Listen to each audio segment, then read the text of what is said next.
നടി ആക്രമിക്കപ്പെട്ട ദിവസം, ഈ നടിയാണെന്ന് അറിയുന്നതിന് മുൻപ് രാത്രി ഒരു 1:30-2 മണിക്കാണ് എനിക്കൊരു ഫോൺ കോൾ വരുന്നത്. ഇങ്ങനെ ഒരു സംഭവം നടന്നു, ആരാണ് നടി എന്നറിയില്ല. അപ്പോഴേ എൻ്റെ ഉറക്കം പോയി.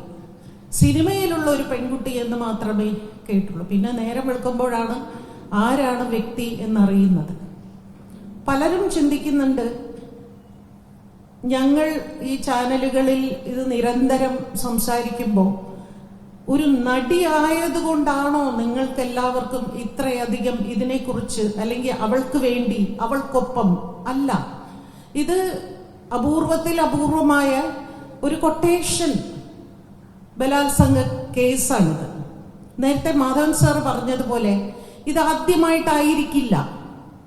മറ്റു പലരോടും ഇത്തരത്തിലുള്ള ആക്രമണം നടന്നിരിക്കാം. നമുക്കറിയാം, 6 കൊലപാതകം നടത്തിയ ഒരു വ്യക്തിയുടെ കേസ് ഇതേ കേരളത്തിലായിരുന്നു.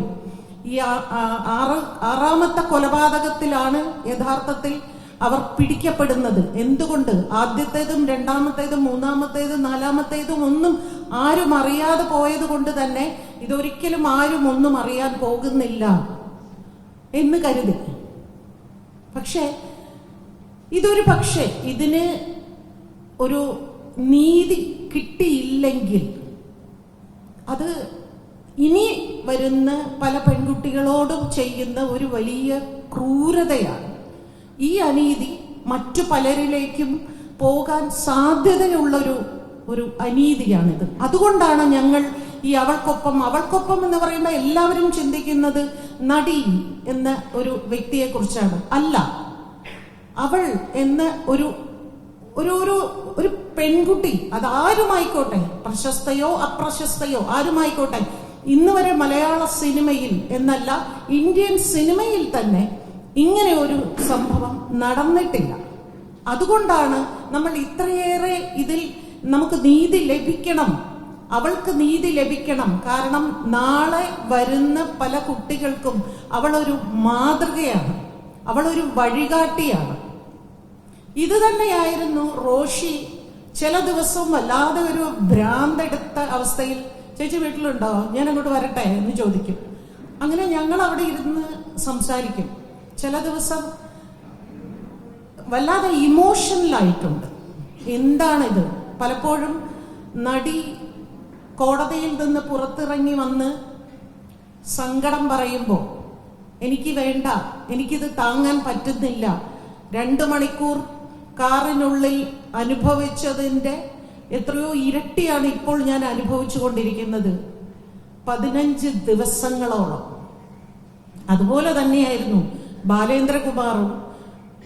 അസുഖമായി കിടക്കുമ്പോൾ ഞാൻ കാണാൻ ചെല്ലുമ്പോൾ ബാലേന്ദ്രകുമാർ പറയുന്നത് ഒരു 5 ദിവസമോ 6 ദിവസമോ കൊണ്ട് തീരേണ്ട ഒരു ട്രയൽ 40 ദിവസത്തിലധികം, അത്രയും വയ്യാതെ, ഇരിക്കാനും നിൽക്കാനും കിടക്കാനും വയ്യാത്ത ഒരവസ്ഥയിൽ ആ മനുഷ്യൻ കസേരയിൽ ഇരുന്നു കൊണ്ട്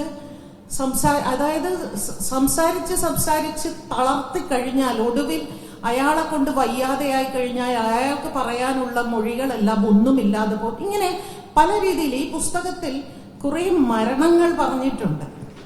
ഈ കേസുമായി ബന്ധപ്പെട്ട ചിലരുടെയൊക്കെ മരണങ്ങൾ. എനിക്ക് ഭയമായിരുന്നു റോഷിയെ കുറിച്ച് ആലോചിച്ചിട്ട്.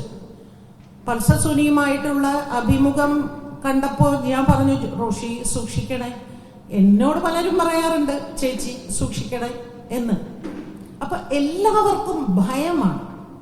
സിനിമാ ലോകം തന്നെ ഭയന്നാണ് മുൻപോട്ട് പോയിക്കൊണ്ടിരിക്കുന്നത്. ആ ഭയമാണ് അവൾക്കൊപ്പം ഇന്ന് ഉച്ചരിക്കാത്തത്.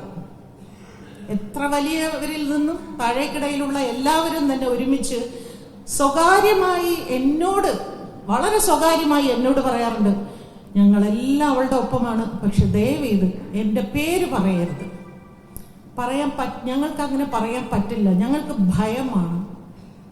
അപ്പൊ ഇതാരാണ്? അധോലോക നായകനും. എന്താണ് ഇയാളെ ഇത്രയും ഭയപ്പെടാനുള്ള കാരണം? എന്താണ് അറിയില്ല. അപ്പോ അത്രമാത്രം എന്തൊക്കെയോ ദുരൂഹതകൾ ഈ വിഷയത്തിൽ, അല്ലെങ്കിൽ ഇതുപോലുള്ള പല പെൺകുട്ടികളുടെ വിഷയത്തിൽ ഇവിടെ നടന്നിട്ടുണ്ട്. അതായിരിക്കാം ഇവരെ എല്ലാവരെയും ഭയപ്പെടുത്തുന്നത്. അല്ലാതെ ഒരു സാധാരണ സിനിമാ നിർമ്മാതാവായോ സിനിമാ നടനായോ തിയേറ്റർ ഓണറായിട്ടോ മാത്രമല്ല, ഏറ്റവും വലിയ നിർമ്മാതാക്കൾക്കും നടന്മാർക്കും നടിമാർക്കും സംവിധായകർക്കും എല്ലാവർക്കും ഭയമാണ്. അവിടെയാണ് റോഷി പാൽ എന്ന വ്യക്തിയെ നമ്മൾ വളരെ ഗൗരവമായി കാണേണ്ടത്. കാരണം ഒന്ന് ആലോചിച്ച് നോക്കൂ, ഒരു ചാനലിന്റെ റിപ്പോർട്ടറാണ് അദ്ദേഹം. അദ്ദേഹത്തിന് ഈ കിട്ടുന്ന വാർത്ത വെറുതെ വായിച്ചങ്ങ് പോയാൽ മതി. വേണമെങ്കിൽ സ്വന്തമായി ഒരു യൂട്യൂബ് ചാനൽ തുടങ്ങി ഇതിനെ കാണ്ടമായിട്ട് അങ്ങോട്ട് അവതരിപ്പിച്ച കുറെ ടാബ് റേറ്റിംഗിൽ കൂടെ അദ്ദേഹത്തിന് പൈസ ഉണ്ടാക്കാമായിരുന്നു. പക്ഷെ അതൊന്നും ചെയ്യാതെ ഇത് മനസ്സിൻ്റെ ഉള്ളിൽ ശരിക്കും എനിക്ക് തോന്നിയിട്ടുണ്ട്, ഒരു സഹോദരനെ പോലെ അവൾക്ക് വേണ്ടി ഇത് അന്വേഷിച്ച് നടക്കുകയായിരുന്നു, ഇതിന്റെ വഴികൾ അന്വേഷിച്ച് നടക്കുകയായിരുന്നു. എവിടെയൊക്കെ എനിക്ക് ഈ കേസിൽ ശരിക്കും ഒരുപാട് സാക്ഷികൾ പുറത്തേക്ക് വരാനുള്ള ഒരു പ്രധാന കാരണക്കാരനും റോഷി പാൽ തന്നെയാണെന്ന് ഞാൻ വിശ്വസിക്കുന്നു. ബാലേന്ദ്രകുമാർ എന്ന വ്യക്തി ആദ്യമായി ഈ കേസിൽ വരുന്നതിന് മുൻപ് ഞങ്ങൾ ഇന്നും ഓർക്കുന്നു, ഞങ്ങൾ തമ്മിലിരുന്ന് ഇങ്ങനെ ഒരാളുണ്ട്, അയാൾക്ക് പറയാൻ ഒരുപാടുണ്ട്, പക്ഷെ എന്താണ് നമ്മൾ ചെയ്യേണ്ടത് എന്ന് ഞങ്ങൾ തമ്മിലിരുന്ന് ചർച്ച ചെയ്തു. ഒടുവിൽ അയാൾ തന്നെയാണ് ധൈര്യപൂർവ്വം പുറത്തേക്ക് വന്നത്. അതുപോലെ ഇതിൽ പറഞ്ഞിരിക്കുന്ന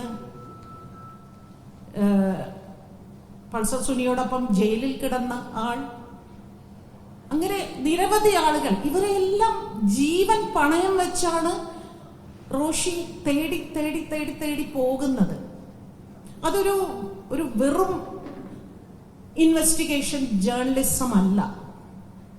അവിടെ ഒരു മനുഷ്യന്റെ, അല്ലെങ്കിൽ ഒരു പെൺകുട്ടിയുടെ അച്ഛനുണ്ട്, ഒരു നന്മയുള്ള ഒരു മനുഷ്യനുണ്ട്. ഇതെല്ലാം കടന്നതിന് ശേഷം മാത്രമാണ് അദ്ദേഹം ഒരു റിപ്പോർട്ടർ ആവുന്നത്.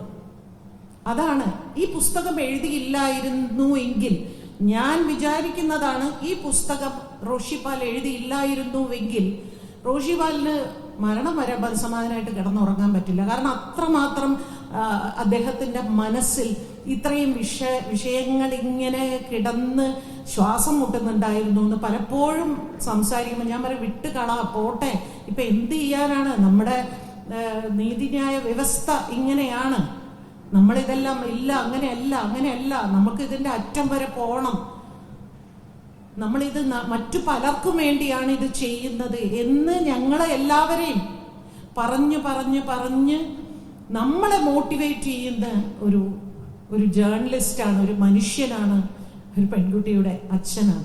അതുകൊണ്ട് തന്നെ ഈ പുസ്തകം ഈ അവൾക്കൊപ്പം എന്ന് ഓരോ പെൺകുട്ടിയെ കുറിച്ച് ഓർത്ത് വേവലാതിപ്പെടുന്ന പലർക്കും കാര്യങ്ങൾ എന്താണെന്ന് വളരെ വ്യക്തമായി മനസ്സിലാക്കാൻ പറ്റുന്ന ഒരു പുസ്തകമാണിത്.